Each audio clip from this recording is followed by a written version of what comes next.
Hello, my name is Jamie, and today I'm doing a book review on Flower Fables by Louisa May Alcott. This book is not as well known as some of her other books, such as Little Women. She wrote this when she was 16, and I believe it was a gift for her mother, but it wasn't actually published until 6 years after she wrote it. Very interesting that she wrote this book at 16 years old. I believe it is also her second book. Her first book being a book called Inheritance, which I did review on this channel. But let me tell you a bit about the story in this book. It reminds me of Hans Christian Andersen tales, and this is why. It's a series of stories told by mythical creatures that teaches lessons.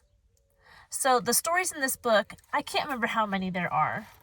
I don't even know if there's a table of contents. There is. 1, 2, 3, 4, 5, 6, 7, 8, 9, 10, 11. Oh, we'll say 10. There's 10 sections, but some of these are poems. So we'll be conservative and say there's 8 stories, and they are about fairies. So, like, kind of fairyland. The fairies and how they interact with the flowers and the animals and the seasons and the water. They, like, have kind of like water spirits, fire spirits, stuff like that. Like, mythological creatures. The fairy kingdom, all the fairies are very moral and just. And their purpose in life is to take care of the flowers and the animals, and even human beings, to bring joy into their life. It tells stories of fairies that don't do that and how it affects the whole fairy world. And it talks about humans who interact with the fairies and how that affects them. But each story has lessons that it is teaching. It is very teaching oriented. It did remind me of Hans Christian Andersen in that way. I do think it is more, I don't want to say preachy.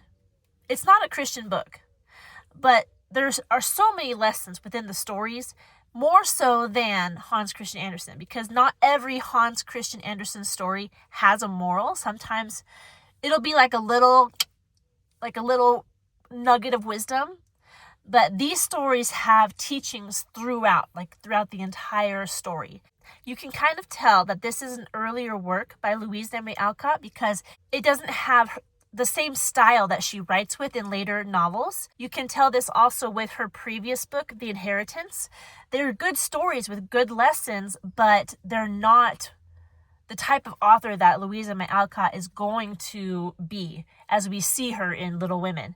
So it's interesting to read these stories and to appreciate them as a young Louisa May Alcott writing. This edition, I saw a bunch of editions. When I looked up Flower Fables to purchase for me to read, there were a bunch of editions because this is not a well-known book, so not a lot of well-known publishers published this book, at least not that I found. They were kind of publishing companies that you haven't really heard of.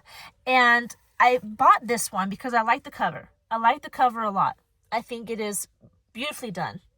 And it's very interesting. But when I bought it, it is illustrated, but the illustrations are not very good, sadly. It looks like they're copies of illustrations. They're just dark and shadowy, and you can't really tell what's going on in the photo. Like, here's a picture of a flower. You can tell that. But it just seems like, see, like this. It's hard to tell. So that was kind of a bummer. I appreciate that there are illustrations, but I just think that here's a better one. Those flowers look pretty. It just seems as if it wasn't well done. Maybe if they were the original illustrations and not copies, it would look better. This book itself, it's not published how regular books are published. There's no page in the front that has the publishing information. So I can't remember who published this book. I just think it wasn't done well. The story itself is good. And if you even like this cover and you don't care about all the publishing details and you're not huge on illustrations, and it doesn't, it's not a big deal. You still get the story, and it's a good story. But I just was kind of bummed that whoever published this book didn't really do a spectacular job. But I am grateful that I have it in my hands, because I had a hard time picking between the options that I had, the different publishers that made this book. So I don't have a lot to say about this book. I enjoyed it. It's not my favorite of hers, but I'm glad I read it, and I do want to read more of her works from her earlier years. I think it's fun to see how her writing style evolves, but that she was still a very moral girl at the age of 16, trying to teach these moral lessons. Also, I don't know any 16-year-olds in today's day and age that can write like this. It's not up to her usual standard when she becomes an adult writer, but comparatively, young writers at the age of 16, it's pretty good. They were a different breed back then. I think Mary Shelley was like in her teens as well when she wrote Frankenstein. Like, these ladies were highly intelligent. I do recommend it. Flower Fables by Louisa May Alcott. Look it up. It's fun and it's short. Oh, by the way, it's short. It's only 110 pages. I don't have, let me see.